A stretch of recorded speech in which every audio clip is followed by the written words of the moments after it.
Bismillahirrahmanirrahim. Assalamualaikum warahmatullahi wabarakatuh.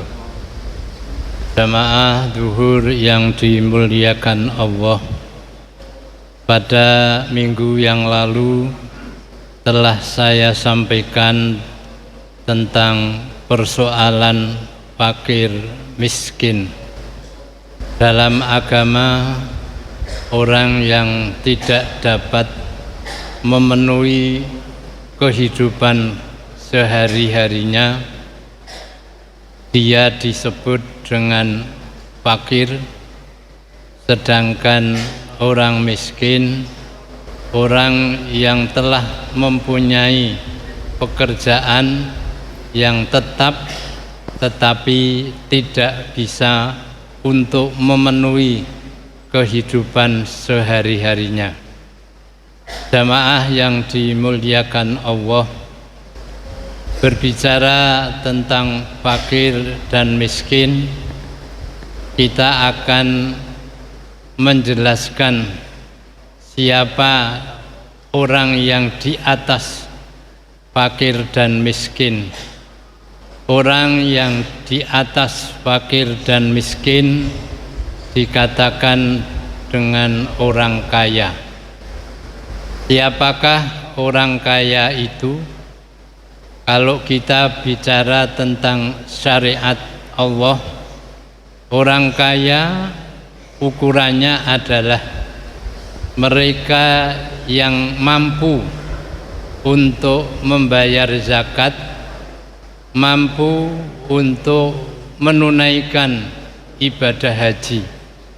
Dalam pengertian, mereka adalah orang yang telah bisa menjalankan rukun Islam yang 5. Fakir miskin, orang yang tidak bisa memenuhi menjalankan rukun Islam yang 5. Dia hanya bisa syahadat, sholat, dan puasa Ramadan.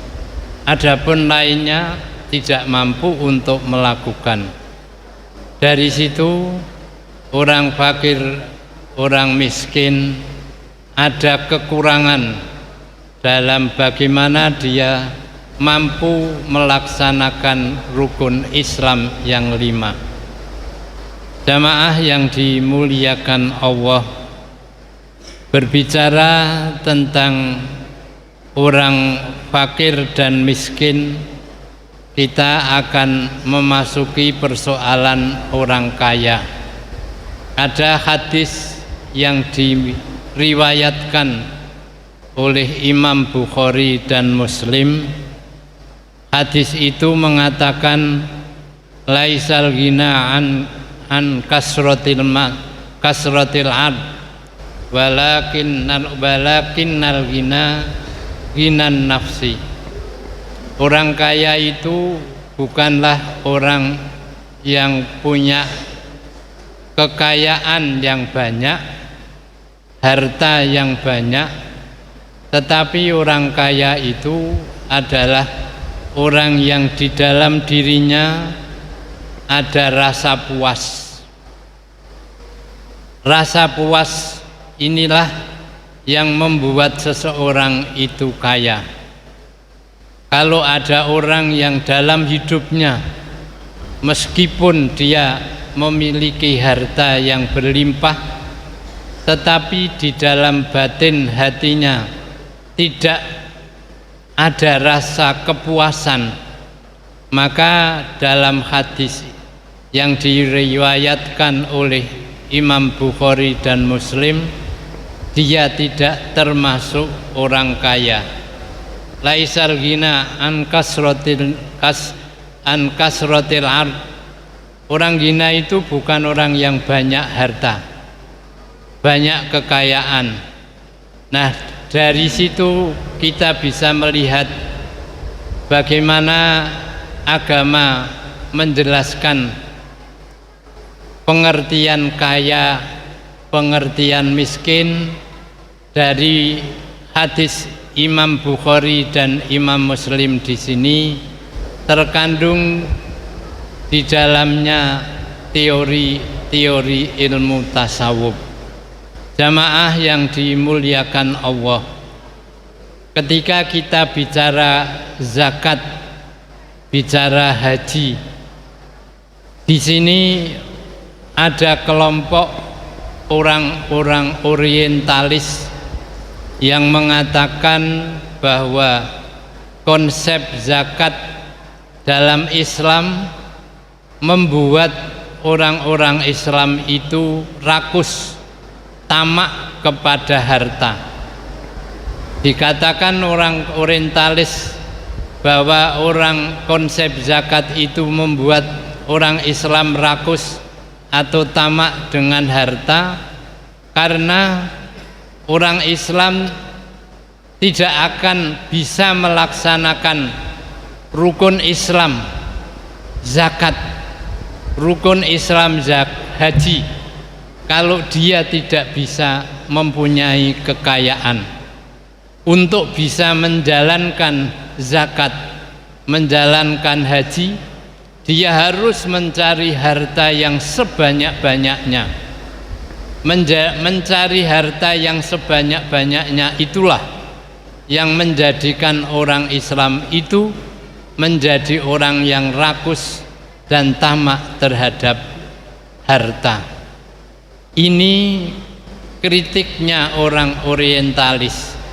Kritik tersebut kemudian dijawab oleh sebagian ulama atau oleh para ulama bahwa konsep zakat dalam Islam itu justru konsep yang ditujukan untuk mengatur, menata harta orang-orang kaya, agar harta orang-orang kaya dapat dimanfaatkan untuk kepentingan fakir dan miskin, yang dengan penataan hartanya orang kaya untuk kepentingan orang-orang fakir miskin, sebagian di antara hartanya itu terjalinlah di sana silaturahmi antara orang kaya dan orang miskin.